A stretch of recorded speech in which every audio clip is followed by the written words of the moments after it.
아이의 언어 발달에 대해 고민하시는 부모님들이 많습니다. 특히 우리 아이가 말이 늦는데 TV를 보여주면 도움이 될까요? 라는 질문을 자주 받는데요. 결론부터 말씀드리면 TV나 전자미디어는 언어 발달에 전혀 도움이 되지 않습니다. 실제로 연구 결과를 보면 24개월 두 돌 때 하루 1시간 이상 TV를 본 아이들은 만 4세가 되었을 때 언어 발달이 지연된 사례가 많았습니다. 더 충격적인 연구 결과도 있는데요. 만일 3돌 때 하루 2시간 이상 전자미디어에 노출된 아이들 중에서는 만 2세 무렵 자폐 판정을 받은 경우도 있었습니다. 왜 이런 결과가 나올까요? 이유는 간단합니다. 언어 발달은 사람과의 상호작용을 통해 이루어지기 때문입니다. TV나 유튜브는 일방적으로 정보를 전달할 뿐 아이의 반응에 맞춰 대화를 이어가지 않습니다. 또한 화면에서 나오는 말소리와 감정은 실제 사람의 표정이나 억양과 다르기 때문에 아이의 뇌가 언어를 자연스럽게 습득하지 못하게 됩니다.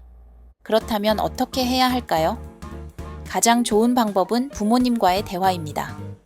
아이가 옹알이를 하든 단어를 하나씩 말하기 시작하든 부모님이 눈을 맞추고 천천히 반응해주는 것이 중요합니다.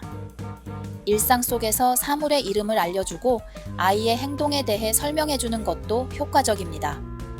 예를 들어, 우와, 지호가 블록을 쌓았네. 정말 멋지다. 이런 식으로 말이죠.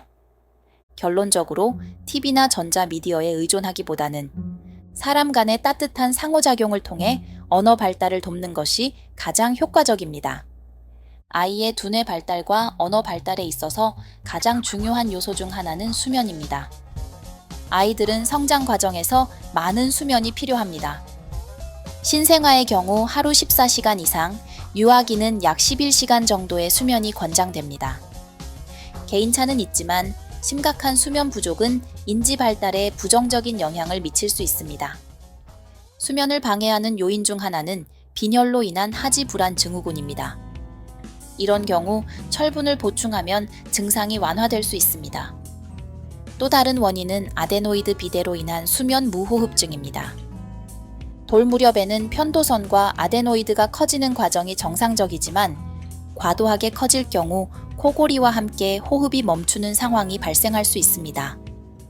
이로 인해 뇌에 일시적인 저산소증이 생겨 인지 기능에 부정적인 영향을 미치게 됩니다.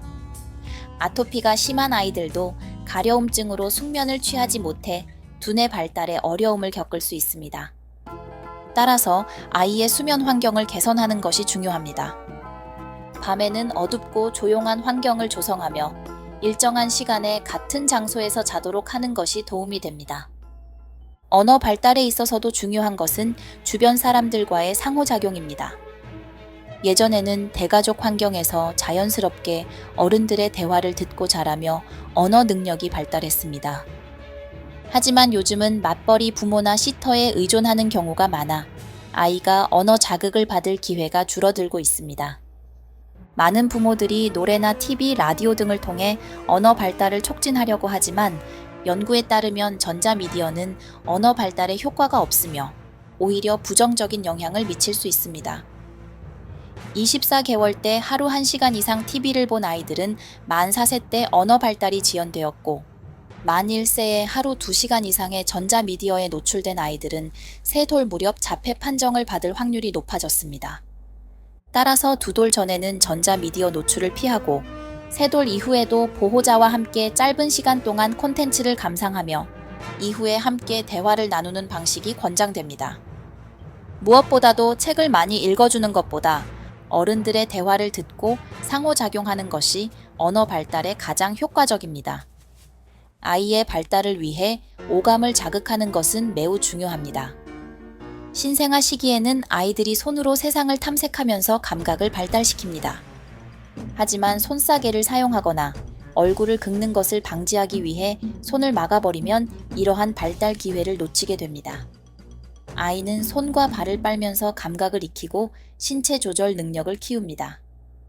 모로 반사로 인해 깜짝 놀라는 경우 100일까지는 속사개가 도움이 될 수 있지만 2달 이후에는 속사개를 사용하지 않는 것이 좋습니다. 아이가 자유롭게 팔다리를 움직이며 감각을 체험해야 신체 발달이 이루어지기 때문입니다. 서구 과학에서는 터미타임, 즉 단단한 바닥에 엎드려 노는 시간이 대근육 발달에 도움이 된다고 강조합니다. 연구에 따르면 터미타임을 충분히 한 아이들은 걷기 시작하는 시기가 평균 2개월 정도 빨랐습니다. 또한 18개월 무렵부터는 역할놀이가 지적 발달에 긍정적인 영향을 미칩니다. 인형에게 물을 먹이거나 주방에서 요리하는 흉내를 내는 것은 상상력을 자극하고 사회적 기술을 익히는 데 도움을 줍니다. 성별에 관계없이 다양한 역할놀이를 경험하도록 권장합니다. 결론적으로 아이의 자연스러운 감각 탐색과 신체 활동을 최대한 지원하고 제한하는 요소는 최소화하는 것이 발달에 매우 중요합니다.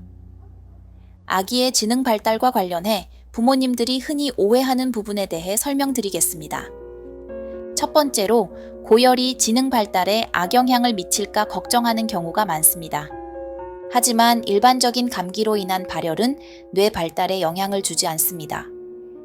열은 바이러스나 세균과 싸우는 몸의 자연스러운 반응입니다. 다만 주변 환경이 지나치게 뜨거워져서 1242도 이상으로 올라가는 이상 고온 상태에서는 뇌 손상이 발생할 수 있습니다. 또한 뇌염 등 감염이 뇌로 전파된 경우에도 문제가 생길 수 있지만 이는 열 자체의 문제는 아닙니다. 두 번째로, 열성 경련에 대한 걱정도 많습니다. 만 5세 미만의 아이들은 고열로 인해 열성 경련을 경험할 수 있으며 온몸이 떨리고 입술이 파래지는 증상으로 부모님을 놀라게 합니다. 하지만 연구에 따르면 단순 열성 경련은 뇌 발달이나 지능에 부정적인 영향을 미치지 않습니다.